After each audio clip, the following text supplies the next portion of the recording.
good evening, everyone. Good evening. Merry Christmas. Happy New Year. Recently, not too long ago, I got the opportunity to act in a play, and Brother Dan and some people got to see me act in that play. One of the professors that helped direct that play was a professor that I know, who I'll leave unnamed. Now, this professor, if one were to mention the name of God around him, you could see he would get a bit uncomfortable. But one thing that he taught us, which is true, he taught us many things that were biblical truths, even though it seemed like he rejected the faith. One thing that he spoke about was the fact that at the heart of mankind is actually not good. That we're actually, by birth, we're inherently not good. We're inherently evil. Which I found to be really odd that a man that was not a believer in God said this.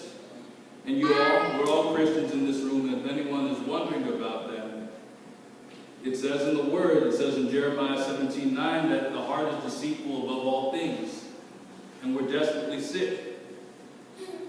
It also says in the book of Romans that none is righteous, not one. No one understands, no one seeks God. All have turned aside, together we have become worthless, and no one does good, not even one. And even in Ephesians, the Apostle Paul speaks more to this, where he says that it's in our nature to do this, that we're just born like that.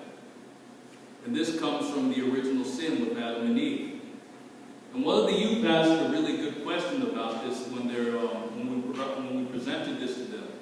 And they said, I don't believe that we should be judged for the sin of two people.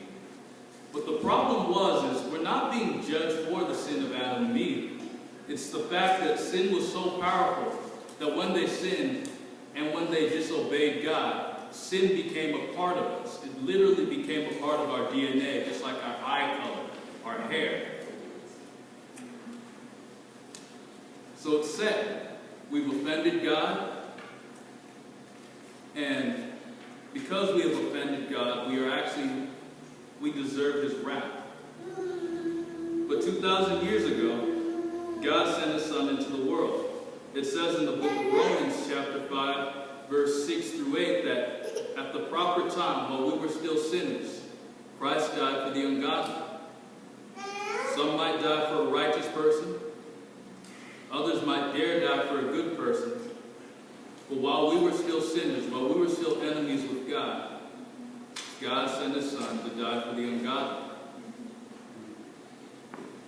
You guys, if anyone is here tonight not knowing that, thinking that by good deeds you are saved, sadly you are mistaken.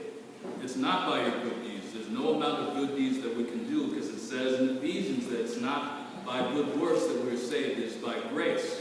And you all know what grace means. Grace is just giving you what you don't deserve.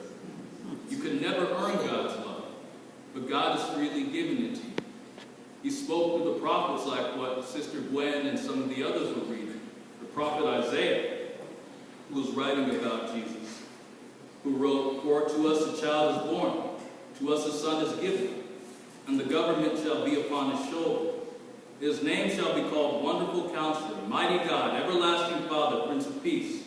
Of the increase of his government and the peace there will be no end, on the throne of David and over his kingdom."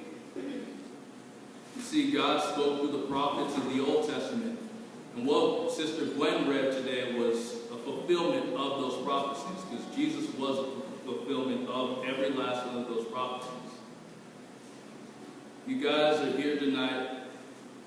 If you didn't know that, I want to urge you guys that we're all in need of God's grace, and God is freely giving that to you. It says, lastly, I'll say in closing, in 2 Corinthians chapter 5, that he who knew no sin